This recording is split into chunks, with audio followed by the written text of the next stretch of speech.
My name is Andreas Trusso. In this video, we're going to talk about guarantors for your tenants who are renting your property.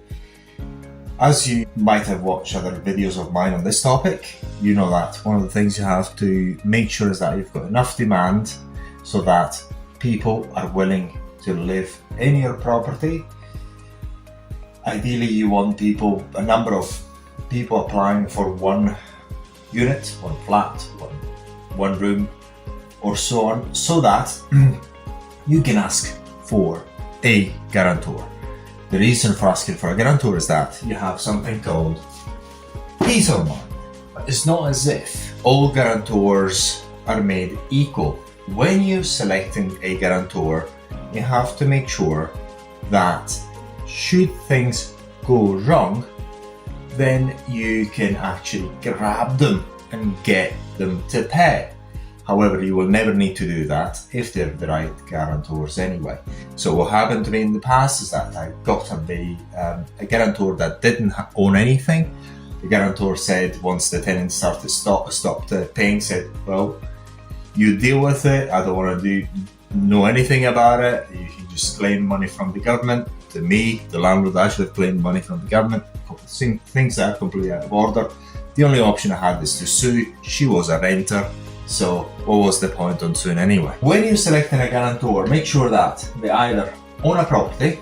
So as soon as I know they own a property, I don't care whether they work, they don't work, what they don't do. I really couldn't care less, because if I've got proof of ownership through title deeds or a picture of the building insurance policy or a picture of the mortgage statement, I could not care less whether they've got a job or not. They've got a real asset, which they make them very stable and it will make them very reliable as a guarantor. So if things go wrong, they will act, and the tenant, what you're looking for is an insurance that the tenant will not live there free of charge and you have to take them through the court. That is the main purpose of having a guarantor, not to sue the guarantor or anyone.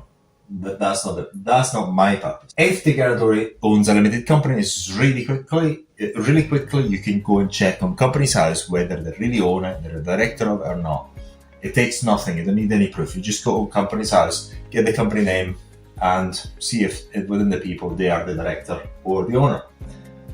Proof of address is very easy: utility bills, council tax bill, anything else, and a picture of driving license can do the job, or a passport, picture of passport. That is the topic for this video. This video is part of, it's an explanatory video of the new book that we've got published. You can get access to this book for free.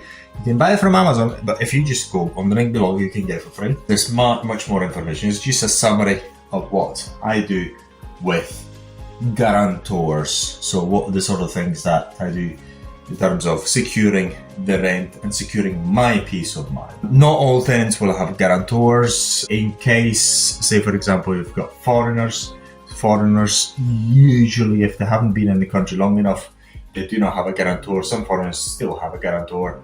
If you've got foreigners, normally I ask for a guarantor, but if they don't have it, I don't really care as much. Foreigners are very good usually, not all, but usually they're very good. So hopefully you found this video useful. So remember, if you want peace of mind, it doesn't cost you anything, even if you've got a crappy property, to ask for a guarantor, or even wait a bit longer so you find a tenant willing to have a guarantor. So you've got peace of mind. Once you've got a guarantor, you can go to sleep. The rent is guaranteed, pretty much. A guarantor that obviously is a business owner or owns a house, flat, or a land or something, means to be somebody who owns something.